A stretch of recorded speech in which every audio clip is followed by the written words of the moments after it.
ప్రజల ఆరాధ్య దైవం దివంగత ముఖ్యమంత్రి ఎన్టీ రామారావు విగ్రహం ఏర్పాటు చేసేందుకు చర్యలు చేపడుతుండగా వైఎస్సార్సీపీ నేతలు దుర్మార్గంగా వ్యవహరిస్తున్నారని సూలూరుపేట ఎమ్మెల్యే డాక్టర్ నెల్వల విజయశ్రీ విమర్శించారు. తిరుపతి జిల్లా నాయుడుపేట పట్టణంలోని టీడీపీ కార్యాలయంలో మాజీ ఎంపీ నెలవల సుబ్రహ్మణ్యం ఇతర పార్టీ నేతలతో కలిసి ఎమ్మెల్యే విజయశ్రీ మీడియా సమావేశంలో మాట్లాడారు. కూటమి ప్రభుత్వం అభివృద్ధి ధ్యేయంగా పనిచేస్తుంటే వైఎస్సార్సీపీ నేతలు అభివృద్ధిని అడ్డుకునేలా దౌర్జన్యాలకు దిగుతూ దుర్మార్గంగా వ్యవహరిస్తున్నారని ఎమ్మెల్యే తీవ్రస్థాయిలో వైసీపీ నేతలపై విరుచుకుపడ్డారు. పెళ్లకూరు మండలం చిల్లకూరు గ్రామంలో ఎన్టీఆర్ విగ్రహం ఏర్పాటు చేసేందుకు టీడీపీ నేతలు శంకుస్థాపన చేసిన స్థలంలో మట్టి తోలడమే కాకుండా ఇదేంటని అడిగేందుకు వెళ్లిన టీడీపీ నేతలపై దాడులు చేయడం శోచనీయమన్నారు. ఎన్ని అవాంతరాలెదురైనా దాడులకు దిగినా చిల్లకూరు గ్రామంలో ఎన్టీఆర్ విగ్రహం ఏర్పాటు చేయడం తథ్యమన్నారు.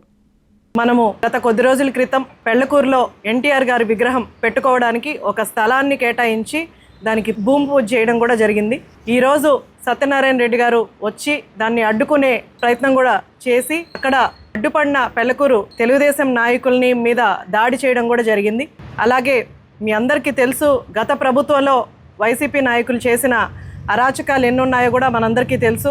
గతంలో వాళ్ళ అధికారంలో ఉన్నప్పుడు తెలుగుదేశం నాయకుల్ని కార్యకర్తల్ని ఎంత ఇబ్బందులు పెట్టారో కూడా రాష్ట్ర ప్రజలందరికీ తెలుసు. ఒక తెలుగుదేశం నాయకులు కార్యకర్తలే కాకుండా రాష్ట్ర ప్రజల్ని కూడా ఎన్నో ఇబ్బందులు పెట్టారు. వాళ్ళు గీసిన గీత దాటితే వాళ్ళ మీద కేసులు పెట్టారు, లోపలేశారు, ఆఖరికి చంపను కూడా చంపేసి చాలా మంది ప్రజల్ని ఎన్నో ఇబ్బందులు పెట్టిన అరాచక పాలన గత 5 సంవత్సరాలు చూసాం. ఈరోజు కూటమి ప్రభుత్వం ఏర్పడిన తర్వాత అలాంటి అరాచక పాలన లేకుండా పారదర్శకంగా మనం సుపరిపాలనని సాగిస్తూ ముందుకెళ్తున్నాం.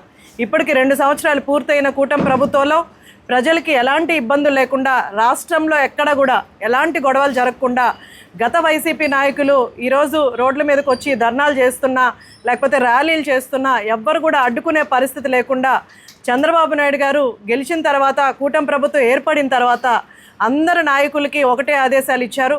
ప్రజలు నమ్మి ఓట్లేసి మనకి ఇంత స్ట్రైక్ రేట్ ఇచ్చిన తర్వాత మనం ఎట్టి పరిస్థితుల్లో వాళ్ళ మీద కక్ష సాధింపులు లేకుండా మనం పరిపాలన చేయాలని కూడా మా అందరికీ ఆదేశాలు ఇచ్చారు. ఆయన ఆదేశాల మేరకు అవి పాటిస్తూ నాయకులందరం కూడా, కూటమి నాయకులు ఒక నిబద్ధతగా రాష్ట్రం అభివృద్ధి పూర్తిగా కుంటిపడిపోయిన పరిస్థితి మనం గత ప్రభుత్వంలో చూసాం. ఈరోజు రాష్ట్రాన్ని ముందుకు తీసుకురావాలి, ఆర్థికంగా రాష్ట్రాన్ని నిలబెట్టాలి, రాష్ట్రానికి పరిపాలన సాగించాలని మనము కూటమి ప్రభుత్వం ఏర్పడిన దగ్గర నుంచి కూడా అభివృద్ధి, సంక్షేమాన్ని సమపాలనలో తీసుకెళ్తూ ఈ 2 ఏళ్ల పాలన మనం పూర్తి చేశాం. అయినా కూడా వైసీపీ నాయకులు ఒక మన నియోజకవర్గమే కాదు, రాష్ట్రంలో ఓడిపోయిన ప్రతి శాసనసభ్యుడు బయటకు వచ్చి ఈరోజు మహిళల్ని అడ్డం పెట్టుకొని కావచ్చు, లేకపోతే ఏదో ఒకటి గొడవ చేసి అరాచక పాలనని మళ్ళీ కూడా జనాల్లోకి తీసుకొచ్చి జనాల్ని ఇబ్బంది పెడుతూ, నాయకుల్ని ఇబ్బంది పెడుతూ ఇంకా కూడా ఇలాంటి అరాచక పాలన ఇంకా కూడా సాగిస్తూనే ఉన్నారు. దాంట్లో ఈరోజు మన నియోజకవర్గంలో ఈ 2 ఏళ్ల పాలనలో ఎలాంటి అరాచకాలు లేకుండా మనం శాంతియుతంగా పరిపాలన చేసుకుంటూ, ప్రజల్లో ఉంటూ, ప్రజల సమస్యలు తెలుసుకుంటూ, ప్రతి వారం కూడా గ్రీవెన్స్ పెట్టుకుంటూ, ప్రతి నెల 1వ తారీఖున పెన్షన్లు అందిస్తూ ప్రజల సమస్యల్ని తీర్చే విధంగా, పరిష్కరించే విధంగా మనం ముందుకెళ్తుంటే ఈ వైసీపీ నాయకులు ఇంకా కూడా బయటకు వచ్చి సుపరిపాలన మనం అందిస్తున్నా దాన్ని అబద్ధాలు ప్రచారాలు జనాల్లోకి తీసుకెళ్తూ ఎలాంటివి చేస్తున్నారో మనందరూ కూడా చూస్తున్నాం. అలాగే ముఖ్యంగా పెళ్లకూరు మండలంలో సత్యనారాయణ రెడ్డి గతంలో మనకు ఒక అఫీషియల్ రీచ్ వస్తే అందులోకి వెహికల్స్ వాళ్ళే తీసుకొచ్చి ఇవి మనం పెట్టామని వీడియోలు తీపిచ్చి చేసిన అరాచకం మనందరం కూడా చూసాం. అలాగే ఆఫీస్లోకి వెళ్ళి కంప్యూటర్లు పగలగొట్టడం కావచ్చు, నాయకుల మీద దాడి చేయడం కావచ్చు, ఇవన్నీ బేస్ చేసుకొని అతని మీద అరెస్ట్ వారెంట్ రిలీజ్ చేసి అతన్ని జైల్లో పెడితే 90 రోజులు ఉండి బయటకు వచ్చి అదేదో హీరోయిజం లాగా బయటకు వచ్చి నన్ను 90 రోజులు పెట్టారు అని తొడగొడుతూ బయటకు వచ్చారు. ఆ రోజు కూడా పెళ్లకూరు నాయకులు కానీ, మన నియోజకవర్గ నాయకులు కానీ మనం రెస్పాండ్ అవ్వలేదు.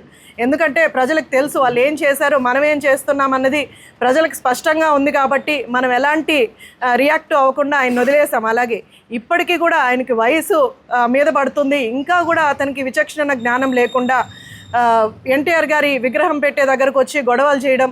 గతంలో వాళ్ళు వైఎస్ఆర్ గారి విగ్రహాలు పెట్టినప్పుడు మనం ఎక్కడ కూడా అడ్డుకోలేదు. ఇప్పటికి కూడా మన అధికారం వచ్చిన తర్వాత ఏ వైఎస్ఆర్ విగ్రహం మీద మనం దాడి చేయలేదు.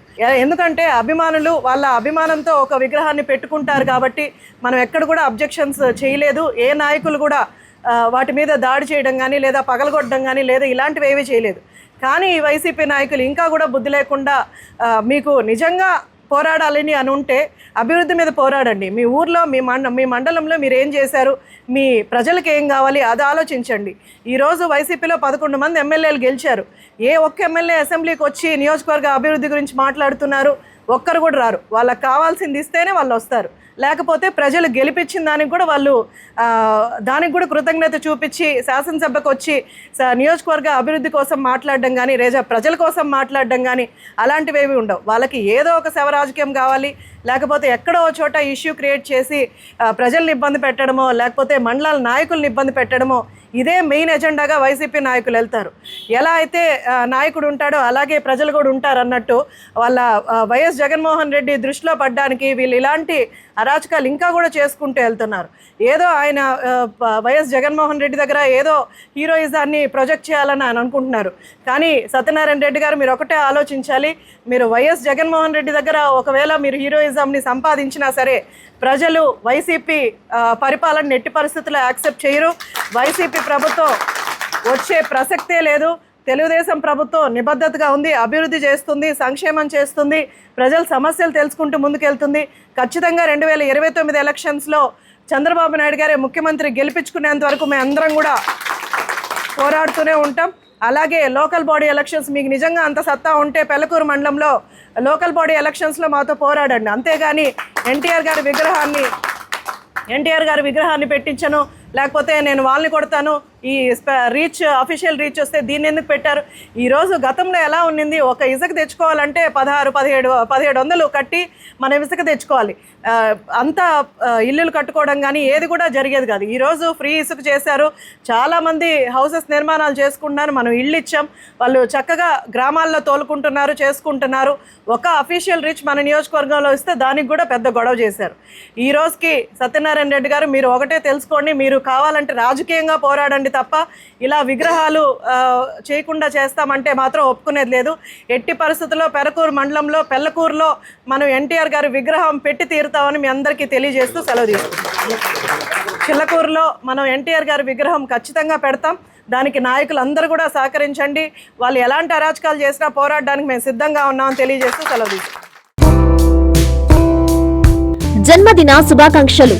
మా ప్రీతమ నాయకులు, ఆదర్శప్రాయులు, ఆత్మకూరు అభివృద్ధి ప్రదాత, రాష్ట్ర దేవాదాయ శాఖ మంత్రివర్యులు శ్రీ ఆనం రామనారాయణ రెడ్డి గారికి హృదయపూర్వక జన్మదిన శుభాకాంక్షలు. మీకు ఆ దేవదేవుని ఆశీస్సులు మెండుగా ఉండాలని, నిండు నూరేళ్లు ఆయురారోగ్యాలతో జీవించాలని మనసారా కోరుకుంటూ మీ అభిమానులు బాణా శ్రీనివాసులరెడ్డి, టీడీపీ మండల అధ్యక్షులు సంఘం, కర్నాటి రవీంద్రారెడ్డి, టీడీపీ సీనియర్ నాయకులు సంఘం, కంచర్ల సురేష్ నాయుడు, టీడీపీ నాయకులు జెండా దిబ్బా, పిట్టు పట్టాభిరామిరెడ్డి, సంఘం సొసైటీ డైరెక్టర్ పెరమన, షేక్ బాబు, సంఘం సాగునీటి సంఘం అధ్యక్షులు తలుపులూరు.